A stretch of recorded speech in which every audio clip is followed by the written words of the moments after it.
हर हर महादेव। कल नागपंचमी है। एक बहुत ही शुभ दिन है, बहुत ही अच्छा दिन है सभी लोगों के लिए। स्पेशली उन लोगों के लिए जो कालसर्प दोष, पितृ दोष या किसी भी तरह से राहु केतु से परेशान है। राहु केतु की जो खराब दशाएं चल रही हैं उन लोगों के लिए भी कल का दिन बहुत खास है। कल हमें क्या क्या रेमेडीज करनी है, क्या उपाय करने हैं, वो सभी मैं आपको समझाऊंगा। लेकिन सबसे पहले हमें अपने मन को ठीक करना है। एक प्रण करना है कि हम हमेशा नाग देवता की रक्षा करेंगे, किसी भी तरह से उन्हें हानि नहीं पहुंचाएंगे और ना ही हानि पहुंचाने देंगे।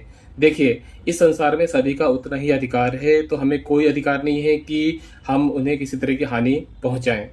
हमसे उनका सामना होता भी है तो बहुत सारे तरीके हैं। आप वन विभाग में बोलकर उन्हें जंगल पहुंचा सकते हैं या फिर और भी बहुत सारे तरीके हैं। लेकिन किसी भी तरह से सर्प की हत्या करना, नाग की हत्या करना एक बहुत बड़ा दोष है।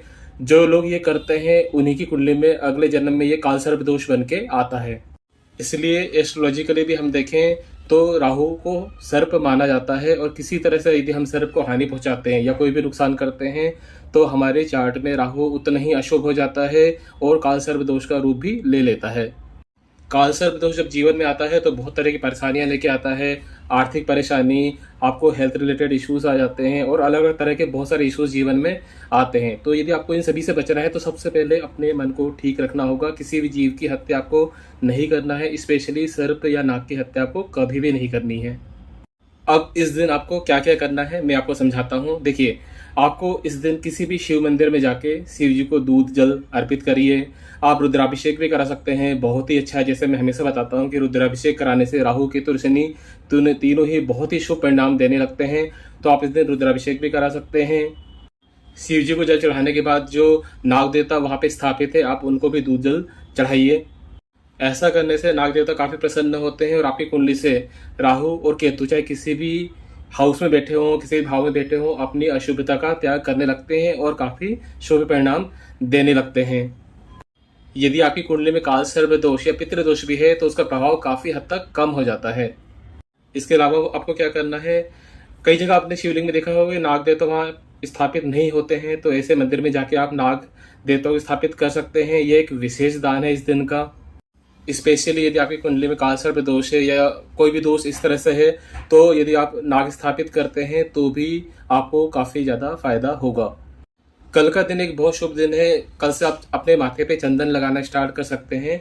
इससे भी राहु और केतु काफी शुभ हो जाते हैं।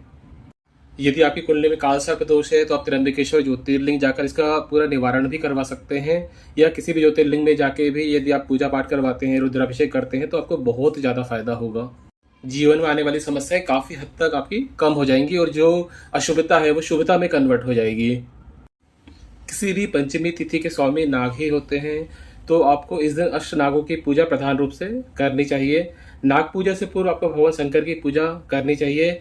आप घर पर ही चांदी के नाग नागिन के साथ इन जो 8 रूप है नागों के, उनकी आप पूजा कर सकते हैं। वो 8 नाग कौन कौन से हैं? अनंत हैं, वासुकी, तक्षक, करकोटक, पद्म, महापद्म, शंख और कुलिक। यदि आप इनकी पूजा करते हैं तो आपकी कुंडली से, आपके जीवन से काल सर्प दोष का प्रभाव पूरी तरह से कम हो जाता है। यदि काल सर्प दोष ना भी हो तो भी आपके जीवन में काफी शुभता आती है।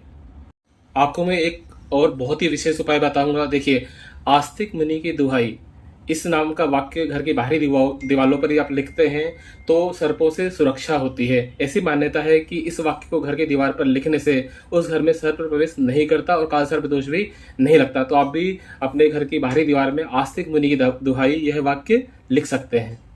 आप राहु और केतु के बीज मंत्र का भी जाप कर सकते हैं। ओम भ्राम भ्रीम भ्रोम सह राहवे नमः। और केतु का भी मंत्र कर सकते हैं। ओम स्त्राम स्त्रीम स्त्रोम सह केतवे नमः। नाग देवता के लिए ओम नाग देवताय नमः। इन मंत्रों का भी आप उच्चारण कर सकते हैं। आपको एक काम और करना है कि इस दिन किसी भी सपेरे से नाग लेकर उसे जंगल में आपको छुड़वाना है। हमें उनकी सुरक्षा करनी है, उन्हें मुक्त करवाना है, किसी भी तरह से उनकी रक्षा करनी है।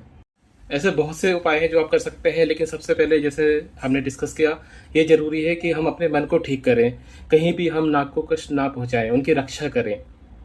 यदि आपको ये वीडियो अच्छा लगा हो, इससे कुछ सीखने को मिला हो, तो आप इसे और भी लोगों के साथ शेयर करें। हर हर महादेव। जय नाग देवता।